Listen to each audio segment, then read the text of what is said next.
Dimanche 22 décembre, Paris-Vincennes, réunion 1, course 6, Critérium Continental. Vous n'avez pas le temps de faire le papier? Soyez rassurés, on le fait pour vous. Commençons par éliminer le 8, Zarenfass, qui n'a pas hérité d'un bon numéro derrière la voiture. Le 7, Feeling Cash, est plus titré au trop monté. Le 10, Flight Dynamics, a été nettement battu pour ses débuts à Paris-Vincennes. On s'attendait à mieux de la part du 13, Favorite Flini dans le prix Aristemar, elle doit rassurer. Le dernier succès du 14, Zaboulfi, remonte au mois de mai, c'est quasiment mission impossible. Le 15, Follow You, n'a plus aucune marge, surtout sur la grande piste. Fighter Smart, le 17, est en regain de forme, mais son numéro tout en dehors est un réel handicap, à l'image du 18. Phil Jean, qui garde ses fers, on le regarde courir.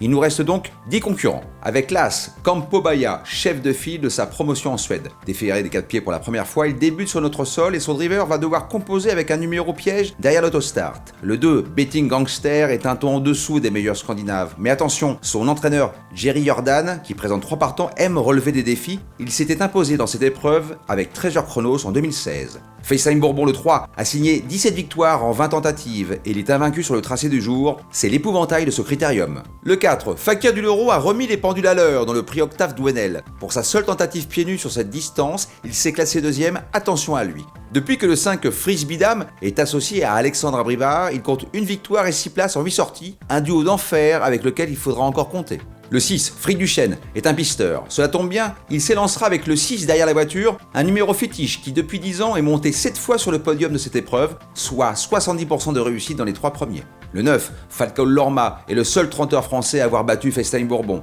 Même s'il s'élance tout en dehors en première ligne, il a les moyens de figurer dans la bonne combinaison, d'autant qu'il sera encore déféré des 4 pieds. Coup de poker avec le 11, Fairplay Durzi qui vient de s'imposer sur les 2100 mètres de la grande piste. Pieds nus pour la première fois de sa carrière, il peut réaliser un numéro, surtout avec le 11, le numéro porté par 2 des 3 derniers lauréats du Critérium Continental.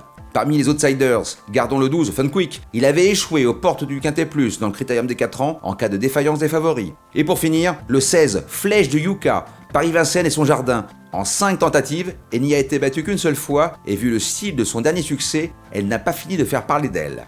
Vous avez bien tout noté? C'est le moment de parier. Notre conseil de jeu pour le Critérium Continental, un e-multi en 5 en champ réduit avec 4 chevaux de base, le 3, le 6, le 9 et le 11, associé à l'As, au 2, au 4, au 5 et au 16 pour la somme de 15 €. En Flexi 50, cela vous coûtera 7,50 €. Vous pouvez aussi vous couvrir avec un e-trio en 4 chevaux en champ réduit avec un cheval de base, le 3, associé au 6, au 9 et au 11 pour la somme de 4,50 €. Alors, prêt à gagner?